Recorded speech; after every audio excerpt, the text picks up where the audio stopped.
Esto es Fotohobby, un espacio dedicado a compartir conocimientos, experiencias e ideas sobre fotografía. Hablaremos sobre equipo, técnicas, géneros y en general temas relacionados con la fotografía desde la perspectiva de un fotógrafo aficionado. Acompáñenme y bienvenidos.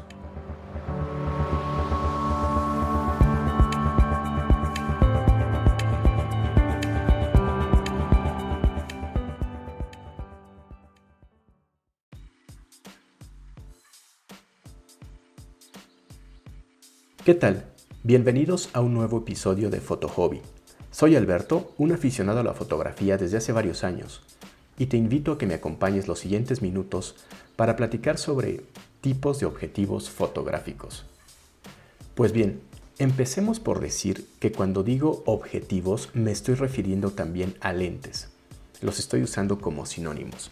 Sin embargo, me referiré a ellos en lo sucesivo como objetivos. Y al respecto, empecemos por señalar que existen diferentes criterios para clasificar a los objetivos fotográficos. Empecemos por el más evidente, por su rango focal.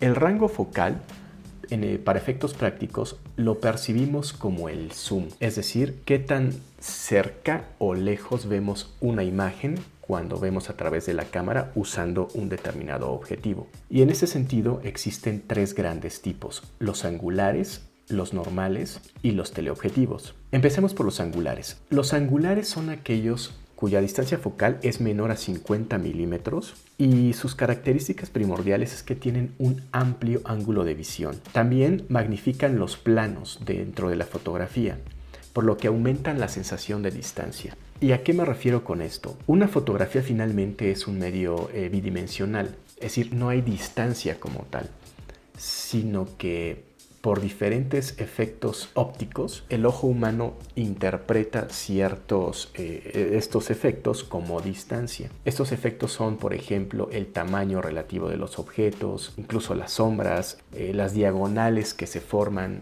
desde el punto de vista de la perspectiva o derivado de la perspectiva. Pero bueno, justamente los angulares lo que hacen es que tienen el efecto óptico de aparentar que existe mayor profundidad entre los planos de una fotografía. Dicho en términos sencillos, pareciera que las montañas en el caso de un paisaje están mucho más lejanas de lo que realmente están. A eso me refiero cuando digo que magnifican los planos dentro de una fotografía. También es importante señalar que si bien cualquier objetivo fotográfico lo podemos usar para practicar cualquier género como paisaje o retrato, este tipo de objetivos, debido a como señalaba, su amplio ángulo de visión, se suelen usar primordialmente para hacer paisaje, así como retrato grupal. Toda esta fotografía de sociales, justamente como se suelen fotografiar grandes grupos de personas, o incluso pequeños pero dándoles un cierto contexto, es decir, donde el lugar en el cual están cobra relevancia, se suelen usar este tipo de objetivos angulares.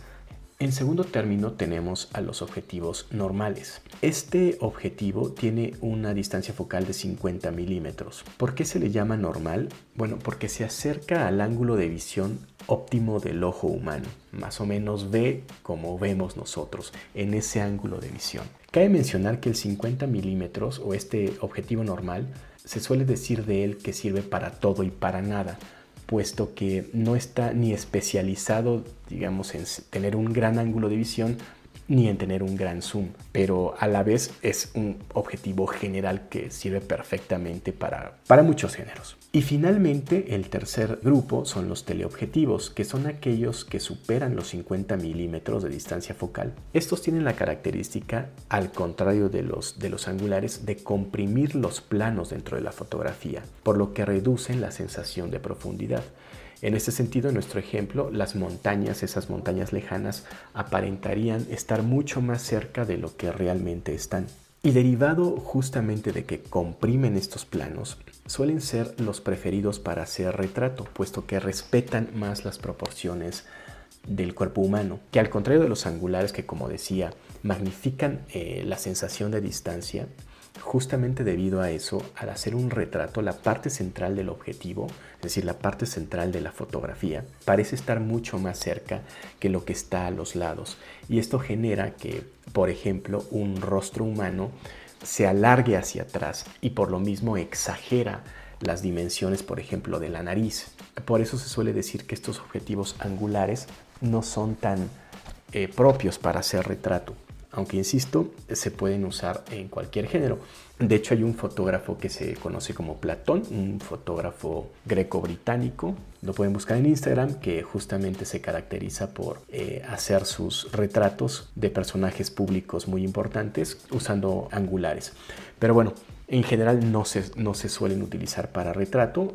Más bien se utilizan los teleobjetivos medios, digamos en un rango entre 80 y 130 milímetros. Otra característica de los teleobjetivos es que su ángulo de visión es mucho más estrecho. Y este tipo de objetivos se suelen usar en vida salvaje, en deportes, principalmente porque evidentemente para fotografiar, no sé, un león, una pantera, pues no te vas a acercar a ellos para fotografiarlos, o cuando estás fotografiando un evento deportivo, pues el fotógrafo no puede estar en medio del campo, entonces tiene que disparar desde una gran distancia. Y en este caso, en el caso de fotografía deportiva y fotografía de vida salvaje, se suelen utilizar teleobjetivos extremos, ¿no? 800 milímetros, etc. Asimismo, hay que considerar que entre más tele sea un objetivo, menor profundidad de campo tendrá, dado los mismos parámetros. Es decir, a igual diafragma e igual distancia entre cámara y sujeto, un teleobjetivo tendrá menor profundidad de campo que un lente angular. Ahora, cabe hacer la aclaración de que estas escalas de rango focal aplican únicamente para los sensores de cámara que se conocen como full frame o 35 milímetros, que suelen ser el formato de sensor más usado en el mundo profesional. Sin embargo, como sabemos, existen otros tamaños de sensor más grandes o más chicos. Quizá el más popular distinto al full frame sea el APS-C, que es un sensor más pequeño, más o menos 2/3 partes del tamaño de un full frame. Ahora bien, como decía, el rango focal aplica en función del tamaño del sensor de tu cámara. Si tú tienes una APS-C, para hacer la conversión de esta escala, de este rango focal, se tiene que multiplicar estos milímetros, este rango focal, por el factor de recorte del sensor de tu cámara. En el caso de un sensor APS-C es 1.5, en Canon es 1.6, pero existen otros más pequeños, por ejemplo micro 4 tercios, que es 2, y otros más grandes que son el formato medio, en el que el factor de recorte, digamos, es menor que 1. Pero bueno, en el caso concreto del formato APS-C hay que considerar que el objetivo con focal normal es 35 milímetros. Hacia abajo son los angulares y hacia arriba son los teleobjetivos. Y en el caso, por ejemplo, de los micro 4 tercios, cuyo factor es 2, el objetivo normal es 25 milímetros y lo mismo hacia abajo angulares, hacia arriba teleobjetivos. Por otra parte, el segundo criterio que podemos usar para clasificar los objetivos es si son fijos o con zoom. Y al respecto viene una cuestión que yo creo que todos los aficionados nos planteamos en algún momento, que es ¿para qué tener tantos objetivos si me puedo comprar uno solo con un zoom amplio? Por ejemplo, un 18-200, un 24-105. Si con ese solo objetivo puedo tener desde angulares, el normal y los teleobjetivos, ¿cuál es el caso de que sigan vendiendo objetivos fijos? Y cuando digo fijos me refiero a que no tienen zoom. Por ejemplo, un 50 milímetros solo es 50 milímetros y no le puedes dar zoom. Si tú quieres cerrar más tu toma, acercarte más a tu sujeto, eres tú el fotógrafo el que se tiene que acercar físicamente al sujeto. Por el contrario, si lo que quieres es una toma más amplia, te tienes que alejar del sujeto. En este sentido podemos decir que el zoom son tus propias piernas. El objetivo no tiene zoom. Al respecto, es necesario señalar que los objetivos fijos son más luminosos y suelen en general ser más nítidos y tener menos aberraciones cromáticas. Esto se debe a que los objetivos fijos están construidos con menos elementos ópticos y eso facilita su construcción. Además, esto permite que sean más luminosos que sus contrapartes con zoom y en general son más baratos. Ahora, dentro de los objetivos zoom existen dos categorías: los que tienen una apertura variable y los que tienen una apertura fija. Por ejemplo, el típico objetivo zoom 18-55 que viene con las cámaras en un kit. Este objetivo suele tener una apertura de entre 3.5 y 5.6 como número F. ¿Qué significa esto? Que a 18 milímetros en su posición más angular nos va a abrir a 3.5, pero a 55 en su posición más teleobjetivo va a abrir únicamente hasta 5.6. Es decir, esa apertura focal varía y se va reduciendo conforme le vamos dando zoom al objetivo. Esto no es conveniente, puesto que evidentemente al hacer zoom nos afecta los parámetros de exposición. En cambio, existen objetivos de más valor cuya focal es fija, o más bien es constante. ¿A qué me refiero? 24-70 f4. Tanto en 24 como en 70, lo más que va a abrir es f4 y no va a variar. Evidentemente que tú la puedes cerrar, pero te permite mantener ese f4 en todo el recorrido. En el caso de los zoom de apertura constante, entre más luminoso va a ser más caro, porque es más profesional. Pero por ejemplo, los objetivos zoom más luminosos suelen abrir hasta 2.8 y son carísimos, son los más profesionales. En cambio, los objetivos fijos entry level suelen abrir a 1.8, es decir, abren casi un paso más que los más caros dentro de los zoom. Esto les da muchas ventajas respecto de la luminosidad. Entonces, debido a esto, los fotógrafos suelen preferir los objetivos fijos debido a estas características de las que ya hablamos.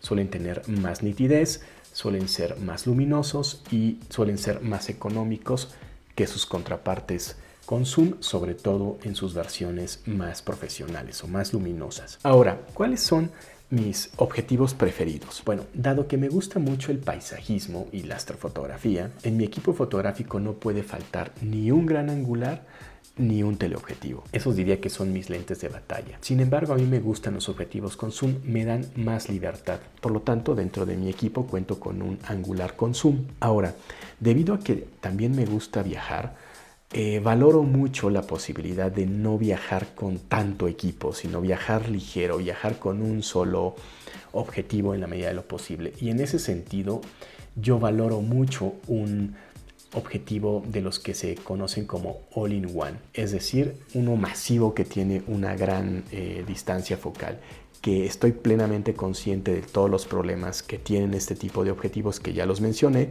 Sin embargo, para mí es más que suficiente y la portabilidad, el hecho de no cargar con tanto equipo, para mí compensa cualquier desventaja que pudiera tener este tipo de objetivos. En concreto, yo suelo usar un 18-300, en efecto. Cabe señalar que yo trabajo con APS-C, entonces es un objetivo 3.5, 6.3, pero como ya menciono, yo valoro mucho esa portabilidad. Por otra parte, también cuento con un objetivo macro, un telemacro, que quizá en un episodio posterior hablaré de ellos, pero básicamente se utilizan para fotografiar detalles y objetos pequeños, dado que este tipo de objetivos tienen la característica de reducir la distancia mínima de enfoque. También tengo un fijo, un 35 milímetros, que es el normal en APS-C a 1.8, que me gusta mucho justamente porque es muy luminoso. Y finalmente también tengo un objetivo pinhole. En este caso no se le puede llamar lente dado que no tiene lente. Es un objetivo con un pequeño hoyito, pero que genera un efecto impresionante. A mí me gusta mucho el efecto estético que tiene, que es básicamente una estética de fotografía antigua, desde luego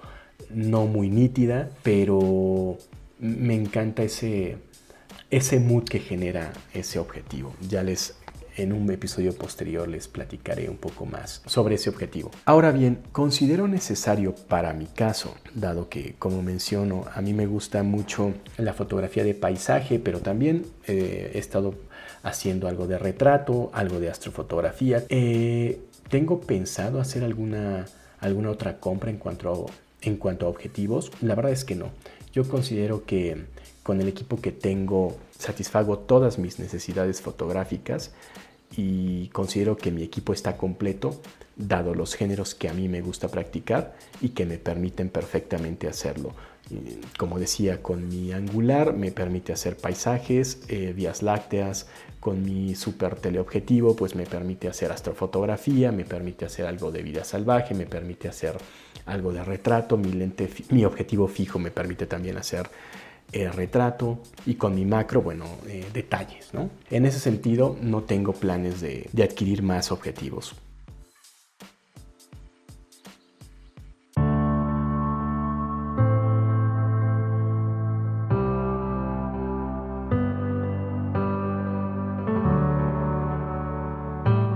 Pues bien, esto ha sido todo por este episodio. Muchas gracias por acompañarme. Te invito a suscribirte y si tienes algún comentario no dudes en contactarme vía Instagram en @alberto_vzst. Nos escuchamos en el siguiente episodio y diviértete mucho.